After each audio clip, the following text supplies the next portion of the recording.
Hello friends, Tally Prime की series में आपका स्वागत है। पिछले सेशन में हमने देखा किस प्रकार से हम जनरल वाउचर्स के थ्रू अलग अलग तरह की एंट्री करते जा रहे हैं। इस सेशन में भी हम जनरल वाउचर को ही कंटिन्यू करने वाले हैं। जब भी हमें डेप्रिसिएशन लगाना होता है एसेट्स पे, तो वो किस प्रकार से लगाया जा सकता है, किस प्रकार से उसे टेली प्राइम में रिकॉर्ड कर सकते हैं, इसके लिए भी हम जनरल वाउचर का इस्तेमाल कर सकते हैं। ये डेप्रिसिएशन होता क्या है? जब भी हम किसी फिक्स एसेट को प्रयोग करते हैं अपने बिजनेस में, तो उसमें कुछ ना कुछ घिसावट रहती है। जैसे एग्जाम्पल के लिए एक बाइक मैंने 50,000 रुपये की ली, अब पूरा साल भर चलाने के बाद वो 50,000 की नहीं बिकेगी, उसका प्राइस कुछ ना कुछ कम हो जाएगा। तो वो जो प्राइस कम होना है, जो उसकी घिसावट या उसके प्रयोग करने की वजह से हुआ है, उसको हम डेप्रिसिएशन कहते हैं।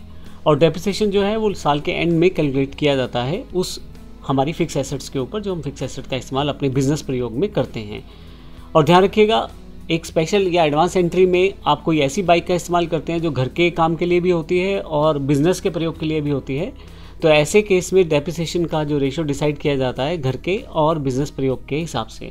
लेकिन अभी जो एग्जांपल है वो सिंपल है। ऑफिस बाइक है 45,000 रुपये की, और अकाउंट के अनुसार 10% इस पर डेप्रिसिएशन लगना चाहिए, तो 4500 रुपये इस पर डेप्रिसिएशन लगना चाहिए। और इसी तरह से प्लांट एंड मशीनरी की जो वैल्यू है वो इस वक्त 2 लाख रुपये है, और वो डेप्रिशिएट हो रही है 5% के हिसाब से। तो इन एंट्रीज़ को हमें अगर अपने टेली प्राइम में रिकॉर्ड करना है, तो उसके लिए हमें जनरल वाउचर चाहिए होता है। सबसे पहले 45,000 रुपये जो बाइक के हैं उनका अगर 10% निकालेंगे तो 4500 बैठेगा।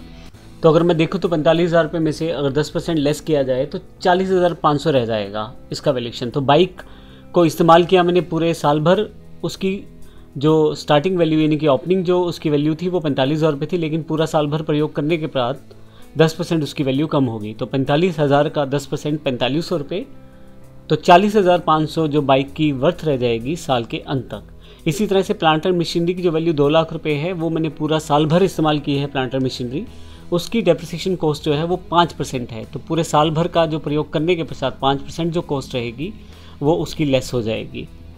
तो वो 10,000 रुपये जो डेप्रिसिएशन रहता है वो लेस होगा, तो 1,90,000 रुपये उसकी वैल्यूएशन मशीनरी की रह जाएगी। तो आइए देखते हैं जनरल वाउचर के थ्रू इस तरह की एंट्री हम किस प्रकार से कर सकते हैं। तो सबसे पहले ज़रूरी है कि हमारे पास बाइक का अकाउंट यानी कि बाइक का फिक्स एसेट का अकाउंट होना चाहिए, और साथ ही हमारे पास पहले से प्लांट एंड मशीनरी का अकाउंट होना चाहिए। तो हमारे पास ये दोनों अकाउंट्स नहीं है। मान लीजिए अकाउंट्स हमारे पास अवेलेबल थे, हमने अभी एंटर नहीं किए, तो अब देखते हैं सबसे पहले इनके अकाउंट्स कैसे बनाएंगे। लेकिन मैं आपको दिखा देता हूँ, अल्टर पे जाके अगर लेज़र पे आप देखें तो यहाँ ना तो मेरे पास बाइक का अकाउंट है, ना ही मेरे पास प्लांट एंड मशीनरी का अकाउंट है। तो सबसे पहले इन दो लेज़र्स को मैं यहाँ से क्रिएट कर लेता हूँ। क्रिएट पे आ जाएं, और यहाँ से लेज़र पे मैं यहाँ से प्लांट एंड मशीनरी जो मेरा फिक्स एसेट अकाउंट है एंटर करते हुए ये फिक्स एसेट के अंतर्गत मैं इसको बना लेता हूँ। और इसकी जो वैल्यूएशन वैल्यू है वो 2 लाख रुपये है 1 अप्रैल 21 को।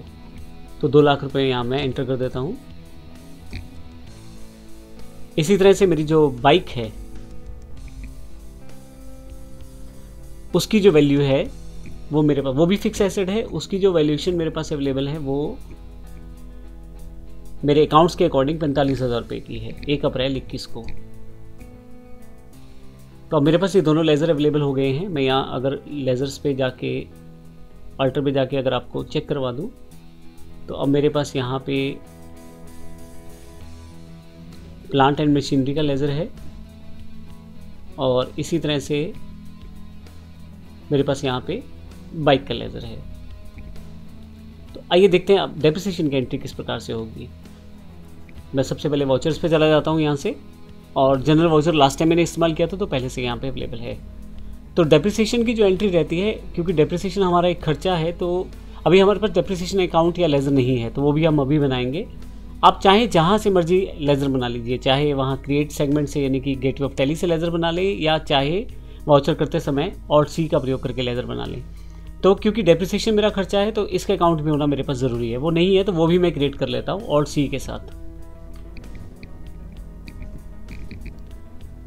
तो मैंने डेप्रिसिएशन अकाउंट बना लिया है। ये मेरा एक्सपेंस है जो कि इनडायरेक्ट एक्सपेंस के अंतर्गत आता है, तो इनडायरेक्ट एक्सपेंस में से बना लेता हूँ और इसे यस कर देता हूँ। अब आपके पास डेप्रिसिएशन अकाउंट है, डेबिट होगा क्योंकि खर्चा है।